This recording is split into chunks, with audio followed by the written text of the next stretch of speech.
Bonjour à tous. Merci beaucoup d'être ici. Je suis très heureuse d'avoir cette conversation incroyablement importante sur la pénurie d'officiels de match, la pénurie qualifiée de crise au Canada. Nous savons, grâce au processus de recherche sur le niveau de la politique du sport canadien, que de nouveaux facteurs entrent en jeu, depuis les officiels jusqu'aux abus, en passant par le manque de recrutement, de formation et de rémunération. Et je suis ravie de me lancer dans cette conversation. Donc, je suis heureuse de commencer, de lancer cette discussion avec Sonia, parce que vous avez tellement de connaissances dans ce domaine. Merci infiniment. Ouais, c'est un plaisir d'être ici. Je suis anciennement arbitre de FIFA, soccer, foot, et maintenant je suis présidente des programmes de développement à Soccer Québec, et donc c'est un plaisir d'être ici. Ouais, donc la crise des officiels, c'est vraiment prédominante dans le monde. Dans, chaque sport peut dire qu'ils ont une pénurie d'officiels. Et en moins de 2 ans, euh, on a perdu 75% de nos officiels. Donc, on en a, mais on les perd parce qu'il n'y a pas suffisamment de soutien. Le boulot est trop exigeant, il n'y a pas assez de temps pour l'équilibre travail-famille. En soccer, en foot, le problème, c'est la violence qui est permise est vraiment qui augmente trop.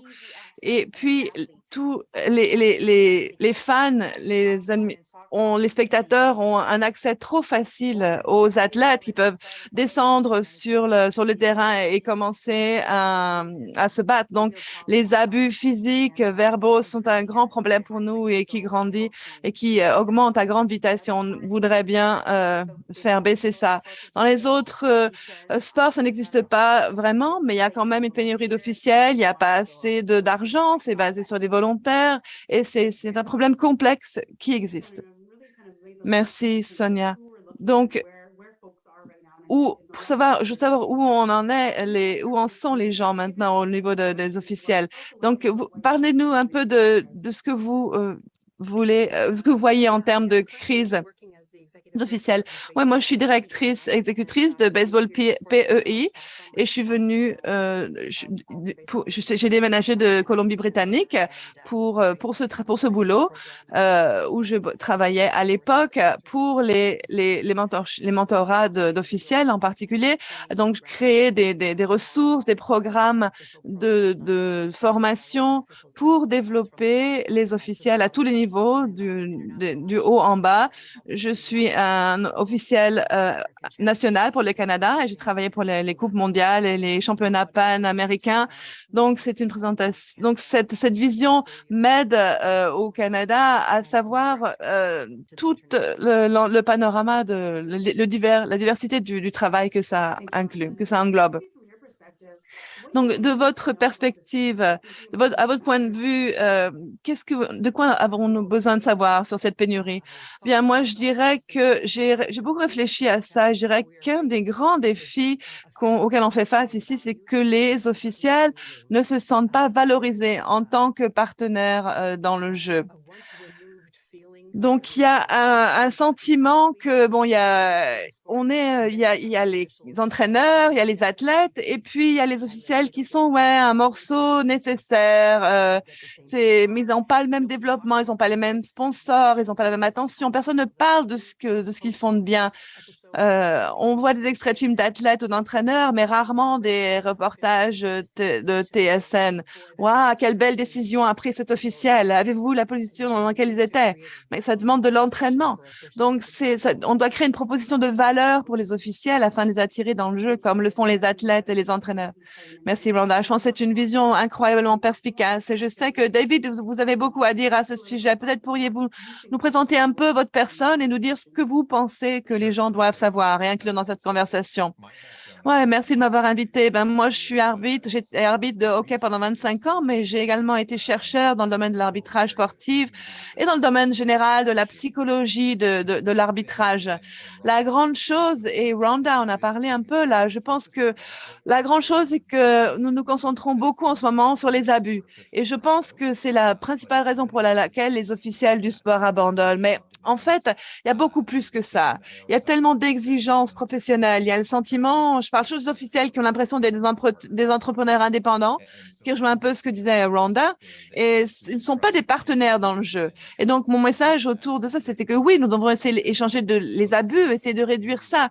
Mais, et c'est une bonne chose pour le sport en général, mais ne confondons pas cela avec le fait de voir un énorme changement dans la rétention. Et je pense qu'il y a beaucoup de plus de choses qui doivent être déballées pour y arriver. Et moi, je pense, donc, vous savez, Sonia en a parlé un peu, vous savez, sur les chiffres que nous voyons en Travel Canada. Et Rhonda a parlé un peu de la formation, vous en parlez un peu ici, c'est la capacité à conserver les arbitres. Pour moi, ça soulève la question suivante. Comment amener les officiels dans le sport? Comment faire venir les gens pour qu'ils fassent partie de cette communauté? Et comment faisons-nous? Quel est le travail qui se passe sur le terrain en ce moment et que nous utilisons pour les garder dans ce sport? Je sais, Rhonda, vous avez beaucoup d'expertise dans ce domaine aussi, donc j'aimerais que vous interveniez aussi, mais peut-être que David, si tu veux commencer par nous parler de la meilleure façon d'attirer les officiels et ensuite de les garder. Ouais, donc je pense que nous ne faisons pas un bon travail de recrutement intentionnel, et peut-être qu'il y a des organisations qui disent, ouais, si, on le fait, mais vous êtes une minorité, si c'est le cas. Je pense que vous savez que nous négligeons l'idée d'avoir une sorte de processus d'entretien de candidature pour être sûr de prendre les bonnes personnes. Nous négligeons de faire de la publicité auprès des athlètes qui pourraient être en fin de carrière et de leur dire, vous avez pensé à l'arbitrage comme un bon moyen de rester dans le jeu? Et je pense qu'il y a des opportunités pour ce recrutement que nous ne faisons pas vraiment. Et pour ce qui est de la rétention, la recherche nous dit que si on a des officiels qui sentent qu'ils font partie d'un système si nous avons des officiels qui ont des opportunités de formation pour s'améliorer et qui sentent qu'ils sont compétents dans ce qu'ils font, si nous avons des officiels qui sentent qu'ils ont un peu de contrôle sur le parcours et sur la progression, et si nous répondons à ces trois choses, et ce n'est pas si difficile à faire, je crois qu'on aurait un bien meilleur niveau de rétention. Merci, David. Rhonda, est-ce que vous voulez intervenir? Je sais que vous avez beaucoup à voir avec la rétention. Oui, 100%, David, ce que tu viens de lancer, la plateforme, ouais. On a vraiment besoin d'avoir des programmes de qualité pour les officiels de la tribu. On parle toujours de la tribu et j'espère que je ne vais pas offenser qui que ce soit en disant ça, mais je me dis toujours qu'il faut être un peu bizarre pour être un officiel parce que on est un animal d'un genre différent, parce qu'on a la peau dure, on supporte les abus et nous sommes d'accord avec ça tant que les gens ne dépassent pas la ligne. Parce qu'on sait que c'est un travail difficile et que quelqu'un doit le faire. Donc, mais il faut trouver les personnes, les bonnes personnes, comme David le disait. Tout le monde n'est pas fait pour être arbitre. Et certaines personnes ont de très mauvaises expériences parce que ce n'est pas le bon travail pour eux. Donc, si nous avons des moyens d'identifier par le biais du mentorat, comme vous savez, il y a les talents. Donc, vous savez, il y a une des choses qu'on a fait dans le baseball. Je viens de Colombie-Britannique. Nous avons développé un programme de mentorat fantastique. C'est d'avoir des gens qui vous observent. Ils vous regardent tout le temps. Ils vous donnent des noms de jeunes espoirs qui sont comme, c'est un gars ou une fille qui a besoin d'être sur un chemin de développement. Et ensuite, vous concentrez le développement sur eux. Ils sentent que quelqu'un les valorise. Ils sentent qu'on leur donne des compétences à un niveau plus élevé. On les met au défi, mais en les gardant dans un espace sûr et en les préparant à la réussite. Et donc là, nous voyons une rétention, une croissance, une progression extraordinaire, comme cette statistique selon laquelle, après 2 ans, nous perdons probablement 75% la plupart des nouveaux individus. Quand vous les mettez sur cette trajectoire de quelqu'un qui m'a reconnu, oui, quand quelqu'un m'a donné cette attention personnelle, m'a aidé à développer mes compétences, c'est simplement un retour d'entraînement comme le ferait un entraîneur, un joueur qui joue une balle au sol, ce retour dans le jeu, c'est du succès. Je suis en train donc, c'est vraiment la façon, la meilleure façon à 100% pour retenir qu'on a trouvé pour retenir les officiels. Merci, Rhonda. Je veux repasser à Sonia parce que je sais que votre expérience vécue est exactement ce dont nous parlez. Vous êtes resté dans le sport quelques années, n'est-ce pas? Donc, parlez-nous un peu de votre expérience, de ce qui vous a permis de rester dans le sport et dans l'arbitrage. Mais surtout, en tant que femme, comment vous avez grandi et trouvé un mentorat, une formation et un soutien? Ouais, je veux dire, David et Rhonda ont déjà abordé quelques points importants, mais pour retenir un officiel recruté, c'est un élément clé. c'est vrai. En moins de 2 ans en moins de 2 ans d'expérience, nous perdons 75% de nouveaux arbitres. Et ceci pour tous les sports confondus, donc c'est majeur. Si on regarde la raison pour laquelle nous perdons ces personnes, imaginez que si nous pouvions tous les garder, nous n'aurions pas de pénurie. Donc chaque année, nous en perdons de 20 à 40% dans le monde entier de toute façon. Donc c'est fou. Et une des raisons pour lesquelles qui revient en premier, c'est le manque de temps. Et puis les exigences du travail pour la famille, l'intimidation qu'on reçoit quand on essaie de faire son travail. Et les gens perdent de l'intérêt qu'ils ont pour le travail à cause de ça. Il y a aussi trop de pression parfois, le coût des voyages, l'équipement, le faible salaire pour les matchs. Donc, quand vous regardez ça et le manque de reconnaissance, bien sûr, puis aussi la violence, les blessures et d'autres raisons pour lesquelles les gens quittent le jeu. Donc, une fois que on sait tout ça, c'est comme si, comment allons-nous retenir ces gens? Fondamentalement, pour moi, c'est une tonne de soutien, une meilleure formation, une meilleure collaboration, une meilleure affectation de correspondance même, plus d'argent, parce que certains sports, en fait, j'ai déjà dit, c'est des volontaires. Et pour le foot, ouais, on est payé. Mais il y a aussi un autre problème avec le T4 que le gouvernement demande maintenant, qui est un autre problème.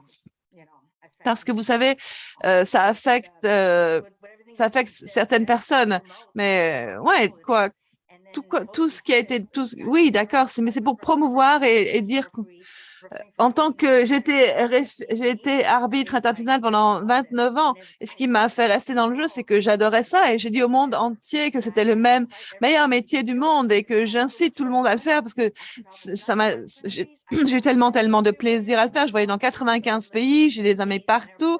Bien sûr, je vivais à l'aéroport, à l'hôtel, avec une valise, mais c'était sympa. C'était peut-être pas aussi amusant que pendant une pandémie, mais nous sommes presque sortis de ça. Et puis, beaucoup de beauté, c'est ce dont dont devons parler, peut-être pas le petit pourcentage de violence, malgré le fait que cela augmente trop vite.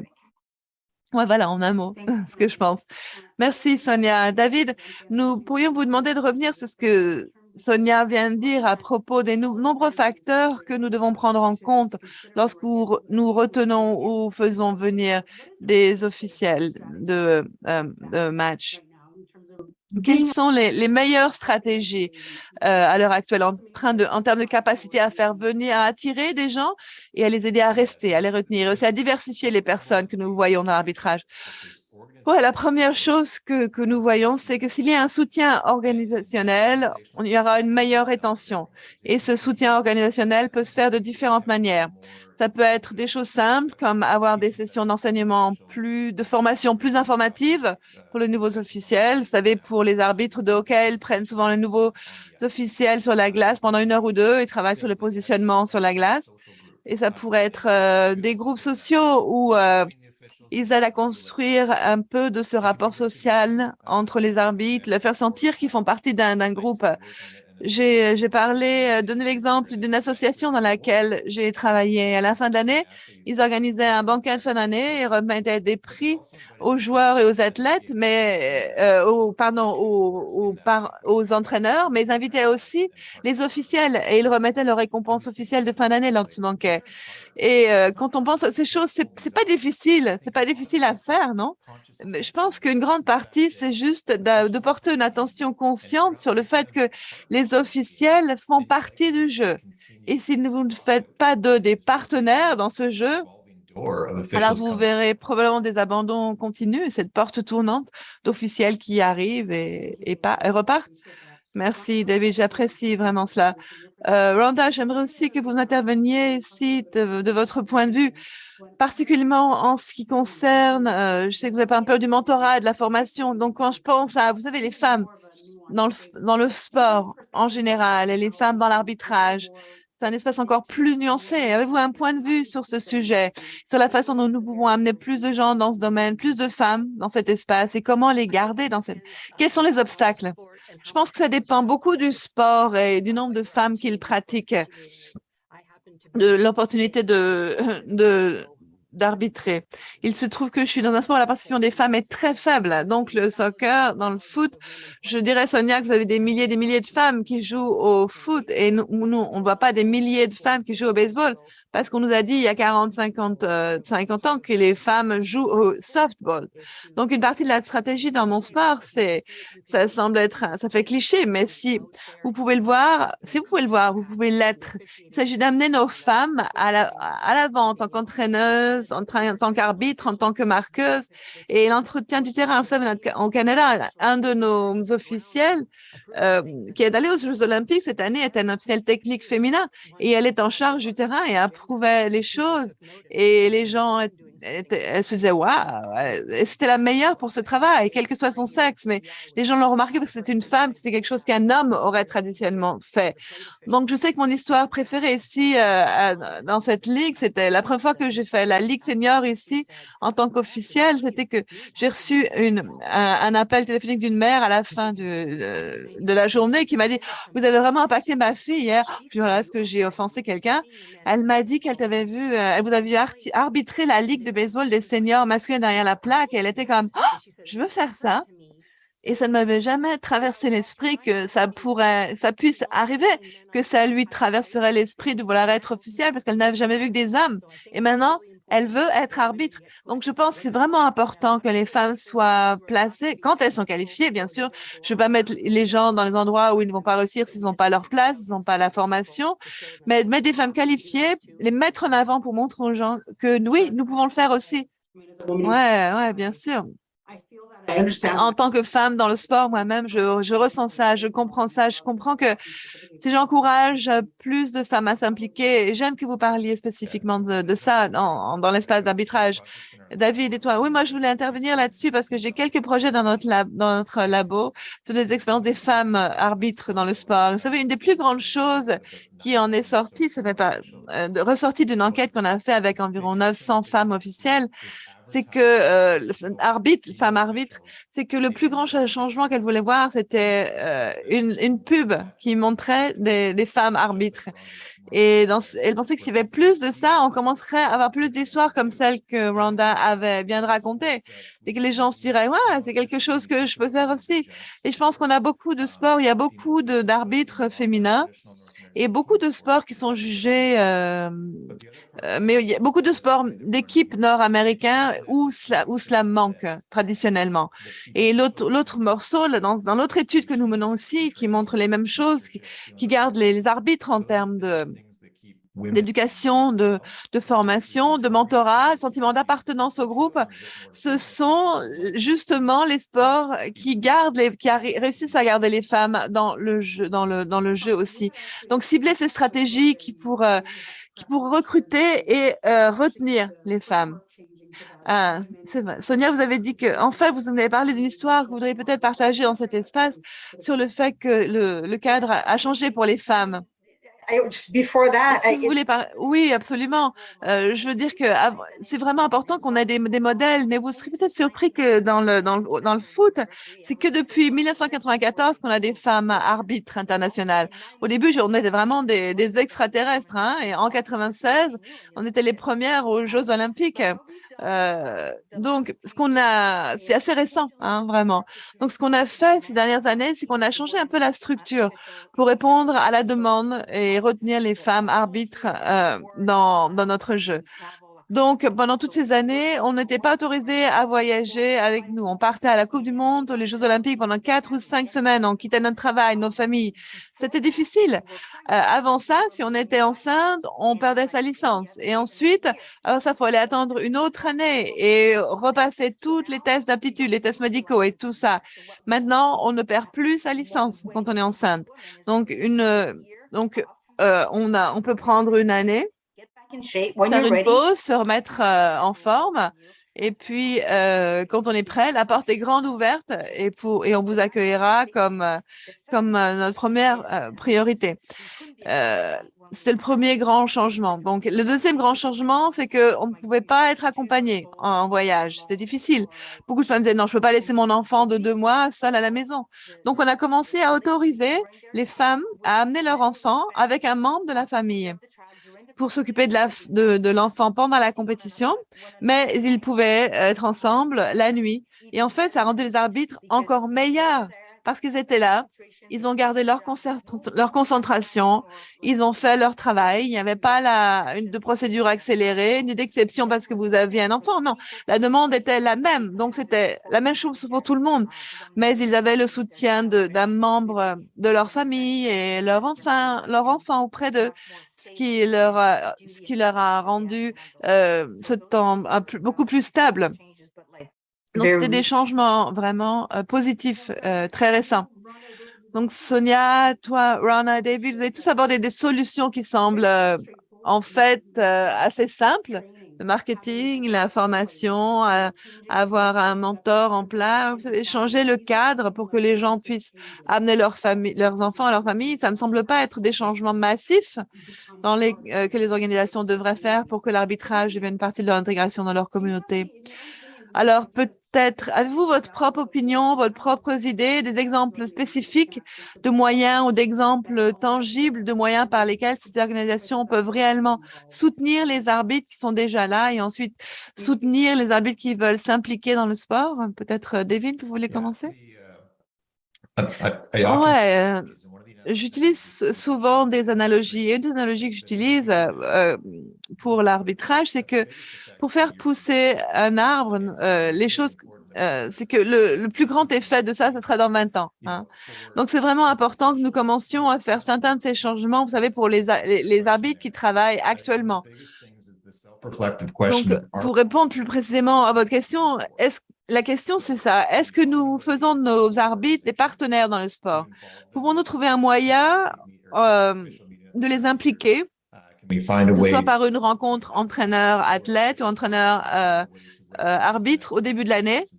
Pouvons-nous trouver un moyen de faire de la pub pour nos officiels? Pouvons-nous trouver un moyen de les reconnaître lors des banquets de fin d'année, des trucs comme ça? Je pense que ces mesures, d'un point de vue organisationnel, seraient d'une grande aide. Et si vous faites ces choses, vous faites, euh, je vais faire vers une autre analogie. Si on vous coupe la route en conduisant, vous vous mettez en colère. Mais si c'est un ami qui vous coupe la route, vous laissez tomber. Si vous faites toutes ces choses, la chose se produira probablement cette relation toxique. Mais nous voyons souvent, parfois, entre les entraîneurs et les officiels, ils savent que c'est l'officiel, ils sont plus susceptibles de répondre d'une manière. Même s'ils sont pas heureux de ce que la décision a été prise. S'ils le connaissent, ils répondront sûrement mieux. Donc, je pense que nous commençons à faire ça avec les organisations. Nous commencerons à avoir un certain effet et l'organisation d'officiels pourront commencer à regarder, dire que faisons-nous en termes de formation? Avons-nous des mentors, des sessions éducatives? Le problème que ces mesures nécessitent souvent des ressources, que ce soit en termes de temps, d'argent ou de personnes. Mais encore une fois, si les organisations sportives veulent faire un changement, elles peuvent commencer par diriger une partie de l'argent vers les organisations officielles. Merci. Merci David. Ça parle vraiment de l'intégration des officiels comme partie intégrante de l'équipe entière. C'est un cercle, non? Et toi, Rhonda? Oui, un des projets sur lesquels je travaille en ce moment, c'est le marketing que j'appelle l'athlète 360. Et c'est basé sur un principe sur lequel je suis tombée au début, les graines de ça, il y a 20, 30, 25 ans. Et quand on avait une équipe au niveau rep et que nous voulions améliorer leur jeu et vous savez les aider à de meilleurs arbitres sur le terrain.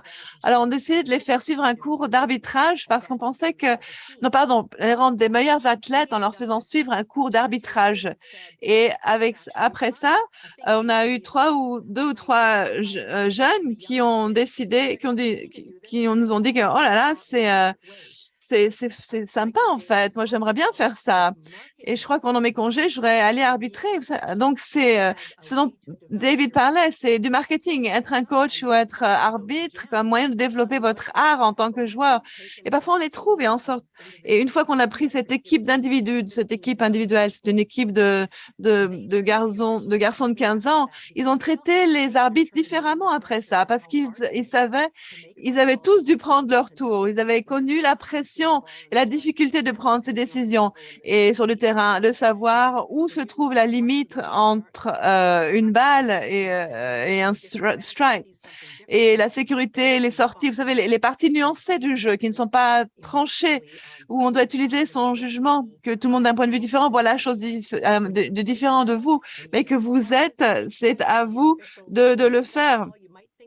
Et que quand l'arbitre dit ça, alors vous dites ouais, je suis pas d'accord avec ça, mais bon, peut-être que c'est vraiment ce qu'elle voit, parce que quand c'était mon tour l'autre jour, je ne voyais que donc c'est cette approche holistique pour en apporter, exposer plus de gens, les athlètes, les entraîneurs à la perspective des arbitres pour quand ils sont et ça affectera la façon dont il va les traiter, parce qu'ils ne peuvent pas jouer sans les arbitres.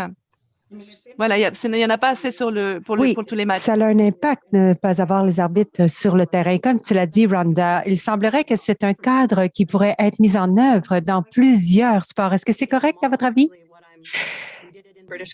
C'est un modèle que nous avons fait en Colombie-Britannique. Et ici, à l'île du Prince-Édouard, je vois que le gouvernement n'a pas d'accréditation préapprouvée déjà au niveau du département de l'éducation. Donc, c'était une autre carotte que nous mettions devant nos enfants. Si vous étiez un entraîneur ou un athlète, vous pouviez avoir un programme qui vous donne des crédits à l'école et qui faisait en sorte que votre portfolio était complet pour obtenir des bourses. Donc, j'aimerais motiver le gouvernement à dire qu'est-ce que nous pouvons faire pour encourager nos athlètes et vraiment impliquer le gouvernement pour dire faisons des chemins, des cheminements qui peuvent aider les athlètes et les coachs qui commencent plus jeunes pour les encourager à faire cela et qu'ils recevront quelque chose, des avantages dans leur portfolio. Les enfants recherchent toujours des façons de peaufiner leur CV, de montrer leurs compétences et leur leadership. Il n'y a pas de meilleur moyen que de développer des compétences comme ça. Il y a eu des changements au niveau du coach. Alors, Sonia est dans ce monde présentement. Qu'est-ce que les organisations peuvent faire tangiblement pour soutenir les athlètes? Moi, je dirais 4 façons faciles qui sont simples, qui sont faisables et qui fonctionnent pour nous. Premièrement, c'est un bon programme de mentorat sur le terrain et hors terrain. Nous sommes une équipe de 4. On va avoir un très bon arbitre, par exemple, ou de nouveaux officiers. Donc, on va faire des équipes mixtes pour leur aider à faire leur travail au fur et à mesure que ça se produit. Entre-temps, nous avons un assez grand groupe de soutien hors terrain, donc des superviseurs, des évaluateurs, des éducateurs ou des mentors qui viennent pour regarder et observer les matchs et leur donnent des rétroactions très profondes après un match. Ils sont là pour les protéger, mais aussi pour les aider à prospérer, à grandir, à s'améliorer. Donc, on paie ces gens également. Ils sont des fois d'anciens officiels au niveau national, international, des gens avec de l'expérience, des gens qui sont en mesure de donner des bons commentaires et de bonnes rétroactions. Donc, numéro 1, c'est entre les cliniques de coaching et les cliniques d'arbitrage. Nous essayons d'envoyer les instructeurs à travers ces cliniques de coaching pour expliquer qu'est-ce que nous faisons. Certaines des lois du jeu, c'est d'expliquer. Des fois, il y a des gens qui ne savent pas que nous avons 6 tests de fitness par année, qu'on doit faire un test médical, que nous avons une gamme de cours qui doivent être accomplis, complétés. Et nous dépensons de l'argent. Donc, de comprendre cette facette, c'est une chose. Et d'un autre côté, OK, tu as du mal à comprendre les règles hors du jeu, alors on va en parler. Donc, la même façon que les entraîneurs viennent dans nos cliniques et qu'ils nous parlent de plans de match, des aspects techniques, pourquoi est-ce que les gens le font de façon simulée pour avoir des façons de s'aider? Donc, ça fonctionne très bien. Pour chaque équipe au niveau plus jeune, on essaie d'encourager chaque équipe d'avoir au moins un arbitre dans leur équipe.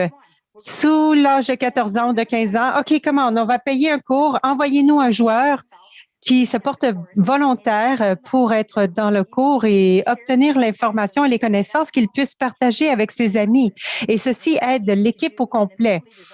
Donc, c'est facile à faire. Habituellement, il y en a toujours un ou deux qui veulent y aller dans cette clinique. Et nous, ça nous aide, les arbitres, les officiels, à être compris et à faire notre travail. Et des fois, ça peut calmer les joueurs sur le terrain parce que maintenant, ils comprennent notre point de vue. Une autre chose que nous faisons rapidement, c'est d'enregistrer des enregistrements vidéo. Donc, plus nous faisons des vidéos, nous pouvons résoudre les incidents, les appels, la communication, le positionnement. On peut leur donner vraiment un retour clair. Donc, ils se voient, ils peuvent voir ton point de vue.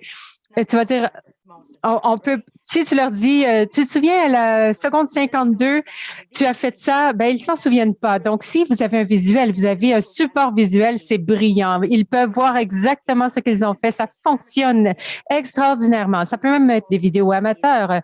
Il faut suivre l'arbitre et c'est fait pour ça. Ça a beaucoup de succès. J'adore toutes les suggestions et j'ai aimé en particulier de faire en sorte que les jeunes de 15 ans, qu'il y en ait qu'une qui vienne faire le cours. Je trouve que c'est une idée fantastique.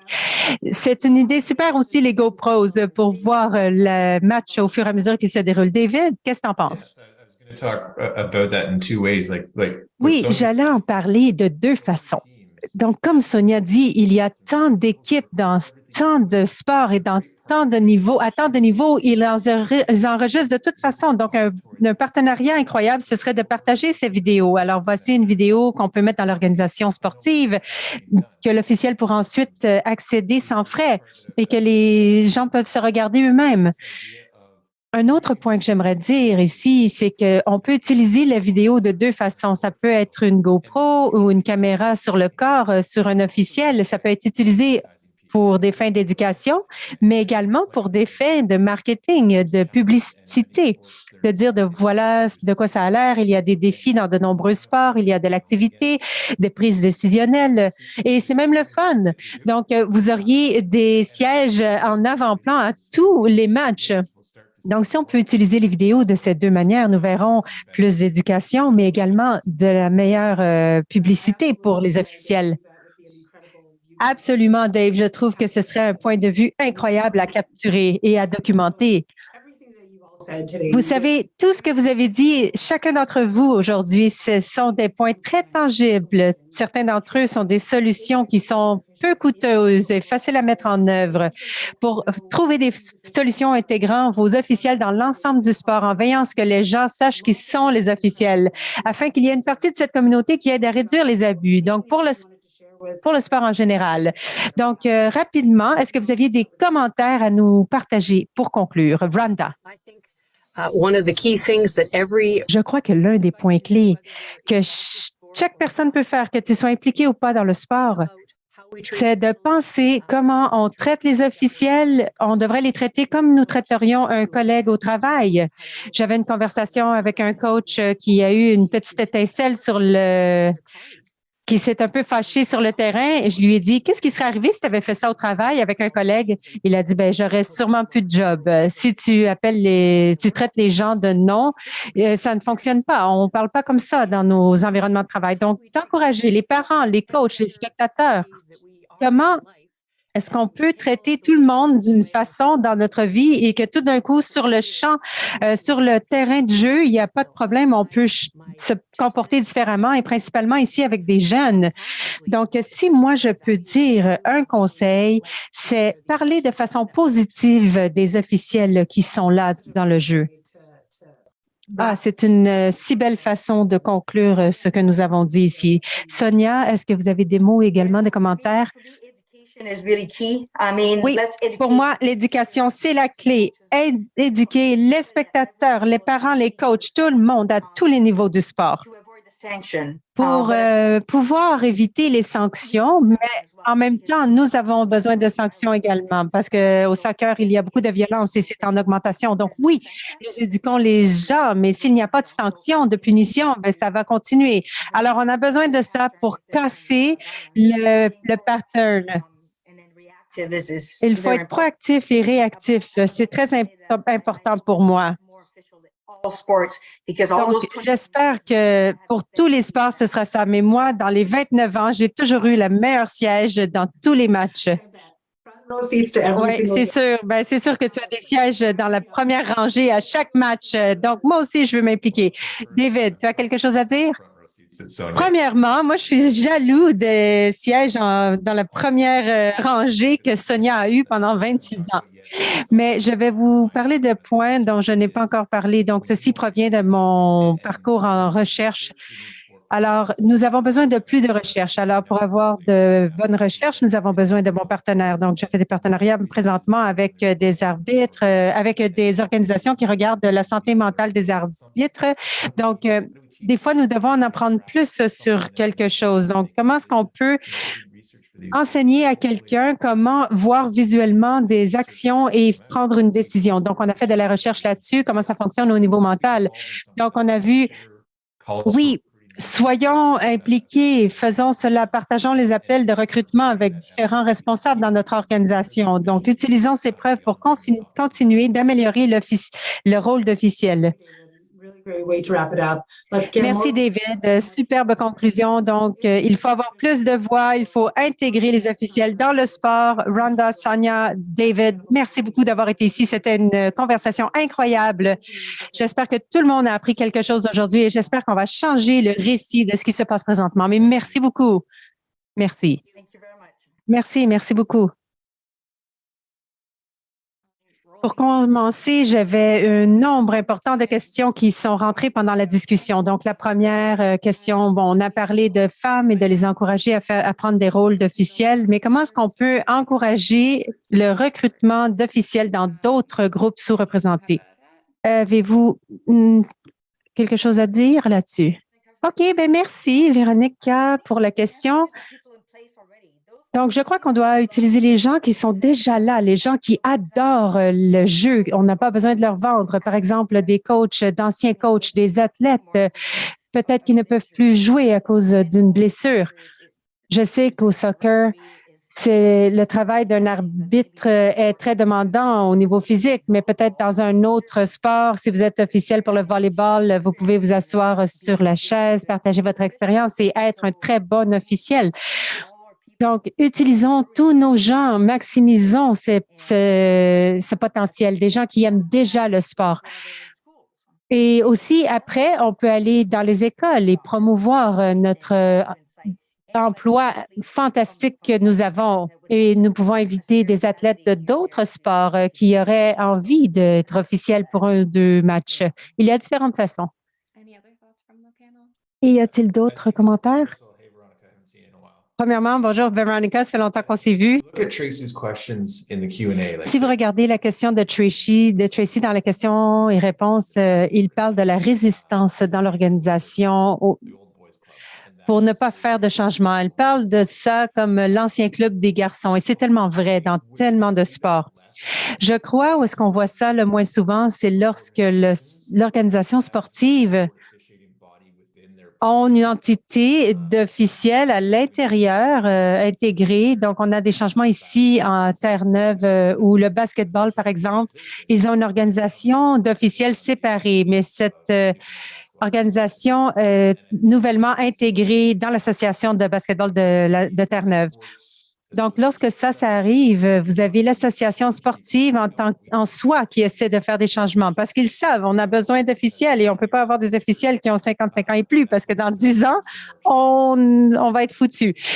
Donc, il faut que ça commence avant que nous voyions ces changements arriver. Et l'autre partie, c'est qu'on commence à avoir plus de sports qui font des changements et d'autres sports qui traînent la patte. Donc, il y a des comparaisons. On peut dire, comment ça se fait qu'eux, ils ont de bons officiels et pas nous? Et qu'est-ce qu'ils font? Qu'est-ce qu'on ne fait pas? Mais en fait, c'est parce que les autres, ils font des changements et vous en faites pas. Donc, pour revenir à la question, ce n'est pas une solution rapide, mais ce sont des points qu'on peut faire avancer. Donc, lorsque nous allons commencer à faire cela, il y aura moins de résistance à l'intérieur des organisations et il y aura des changements positifs. Donc, une autre question qui est rentrée, nous savons que les officiels peuvent faire face à de l'abus des fois dans leur espace de travail. Donc, le public aimerait savoir s'il y a des données par rapport à ce que les femmes vivent plus d'abus que les hommes et comment est-ce que nous pourrions adresser un potentiel de violence ou d'abus envers les femmes qui ont des rôles d'officiels. Pour ça, Véronica, je vous dirais que physiquement, je ne peux parler que pour mon sport. Peut-être que Sonia a une expérience différente, mais je crois que dans mon sport, il n'y a pas beaucoup d'opportunités ou d'ouverture à la violence physique. La plupart du temps, c'est verbal. Donc, les femmes, des fois, ont une présomption une prémisse qu'elles pensent qu'elles doivent vraiment se prouver et prouver qu'elles sont là et qu'elles sont aussi bonnes qu'un homme. Et mon mari me disait, des fois, quand tu marches sur le terrain, tu as déjà 2 prises contre toi. Donc, c'est un peu cliché. Mais si tu mets un homme dans un uniforme, il a une présomption qu'ils sont supposés être là parce qu'ils ont l'air d'un arbitre. Moi, j'arrive sur le terrain avec toutes les mêmes qualités. En tant que femme, les gens regardent autour d'eux et se disent, est-ce que c'est une blague? Je n'ai jamais vu une femme à ce niveau travailler en tant qu'officielle. Est-ce que nous faisons un film? Ce genre de choses. Donc, il y a un peu de moquerie et les hommes ne se font pas dire ah, c'est correct, chérie, sur le terrain. Donc, les hommes ne se font pas parler avec de la douceur d'une maman. Donc, ils vont vous traiter différemment car vous êtes une femme. Ils vont vous traiter différemment. Et aux femmes à qui j'ai parlé, qui ont expérimenté la même chose, m'ont dit que ils ne vous prennent pas au sérieux. Donc, les jeunes filles arrivent avec un défi devant elles, mais comme on l'a dit dans le segment plus tôt, lorsque tu peux le voir, tu peux l'être. Donc, plus les hommes verront les femmes sur le terrain et plus les femmes vont montrer leurs compétences sur le terrain. Maintenant que je le fais, je suis sûre que Sonia a le respect de tous ceux qui ont travaillé avec elle. Maintenant, les hommes avec qui je travaille, je n'ai pas besoin de leur prouver quoi que ce soit parce qu'ils m'ont vu travailler. Ils savent que je suis à ma place. Donc, on doit enlever cette présomption que les femmes ne sont pas qualifiées d'être là et qu'elles essaient juste de représenter les femmes et dire, OK, bon, on a coché la case sur la liste que nous avons intégré des femmes. Non, on est aussi qualifiés que les hommes et je crois que nous sommes présentement sur une trajectoire de progression. Ça prendra du temps pour y arriver, mais ça ne prend qu'un nombre. On a juste à être là, que les gens nous voient et qu'on s'en va pas nulle part. La recherche elle-même, il n'y en a pas beaucoup de données là-dessus, mais c'est un peu rapport avec ce que Rhonda disait.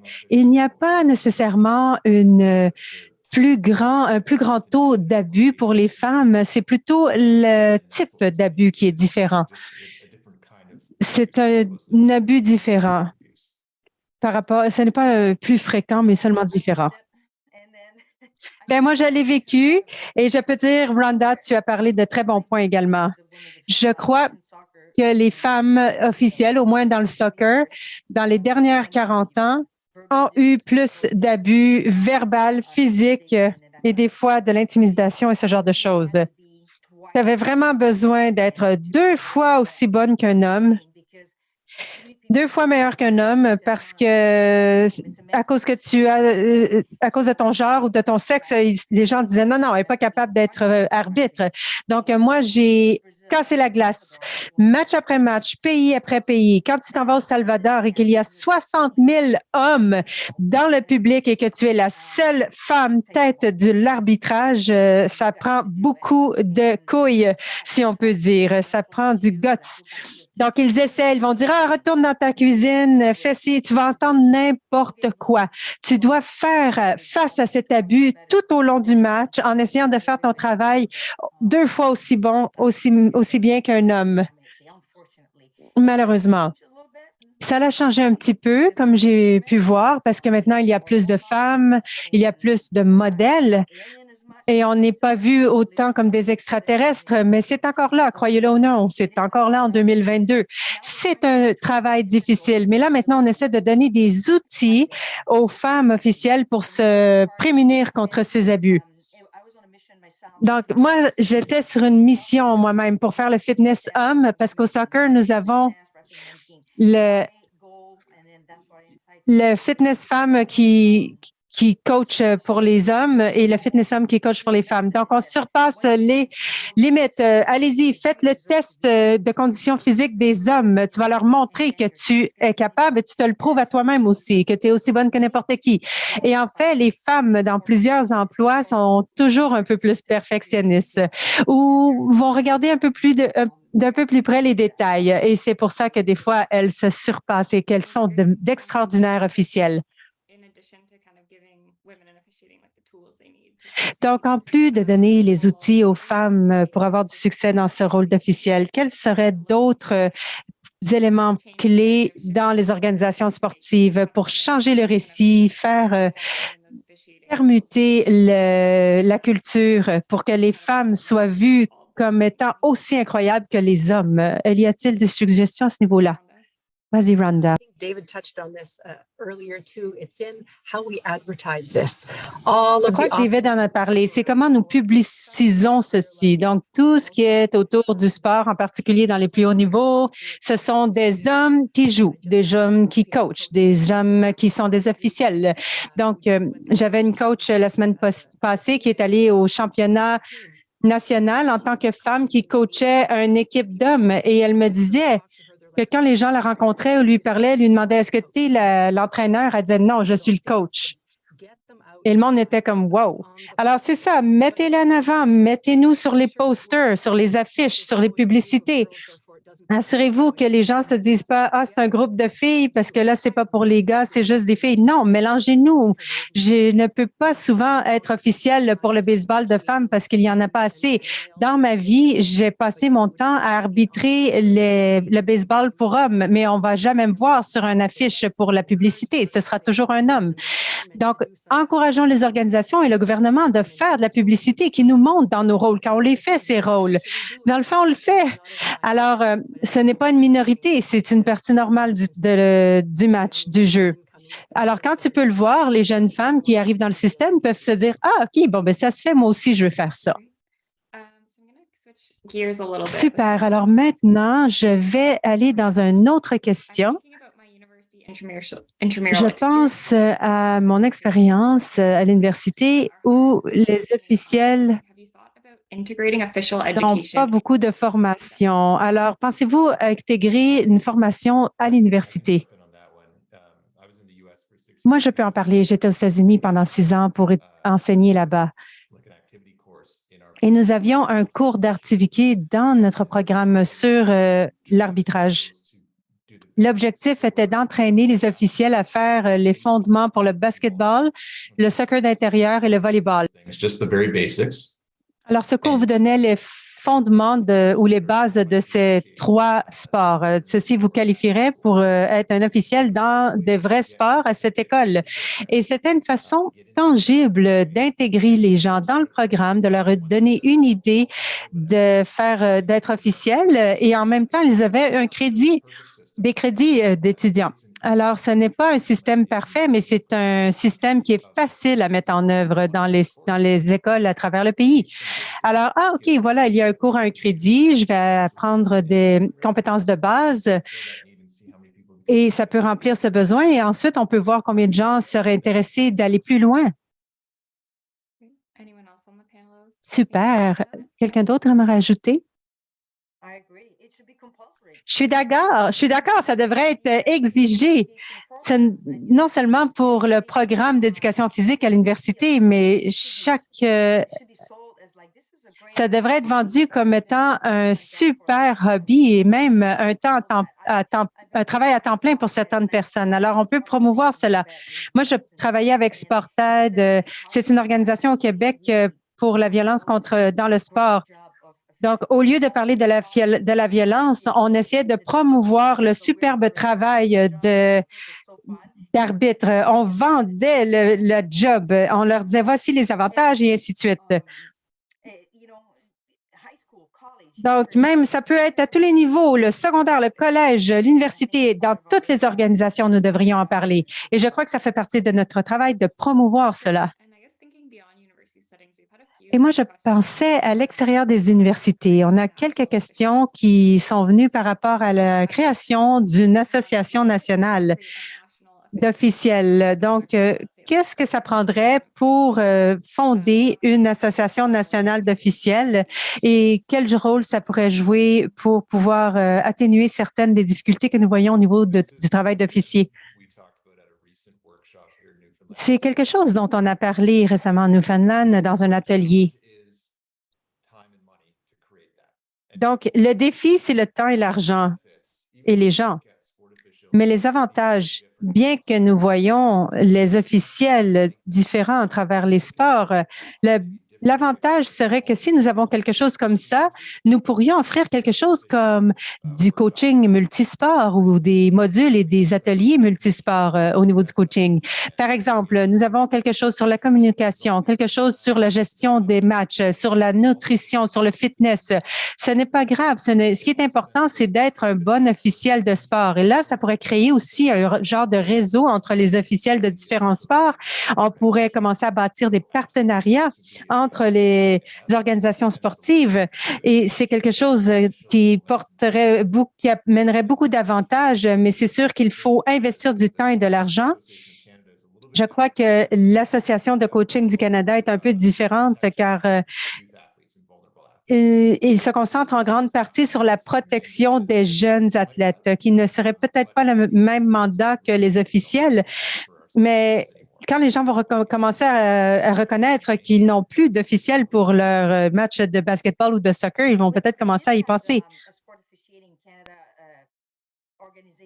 Nous avions une organisation au niveau de des officiels du sport au Canada. Vous êtes peut-être un peu trop vieux, mais on l'avait pour certaines années. Nous avions un petit coût d'adhésion à payer une fois par année, mais ça n'a pas duré très longtemps, malheureusement. Nous ne pouvions pas impliquer assez de gens et nous n'avions pas de protection non plus. Donc, finalement, malheureusement, ça s'est démantelé, mais ça existe aux États-Unis. Ici, il y a une organisation d'officiels du sport qui est assez large, assez grande, avec des conférences annuelles, des magazines et ainsi de suite, et elle fonctionne. J'aimerais bien voir ça au Canada un jour. Super. Et nous avons une dernière question, simplement pour conclure. Avez-vous des recommandations à faire par rapport en étant les premiers à briser la glace et qu'est-ce que ça prend? Je peux en parler. C'est une question de courage et c'est très dur d'être la première personne qui fait quelque chose, surtout quand les attentes sont que vous allez échouer. Je crois que dans les questions, on a fait référence à l'ancien club des garçons et des attentes, comme Sonia disait, que nous devons être 2 fois aussi bonnes, 2 fois meilleures qu'un homme pour pouvoir faire le travail. Donc, ça prend beaucoup de courage et ça prend des femmes qui se tiennent debout et qui disent, on est obligé de faire ça même si on échoue, parce que les gens présument que je suis plus faible. Il y a eu des présomptions que je n'étais pas capable de prendre la pression.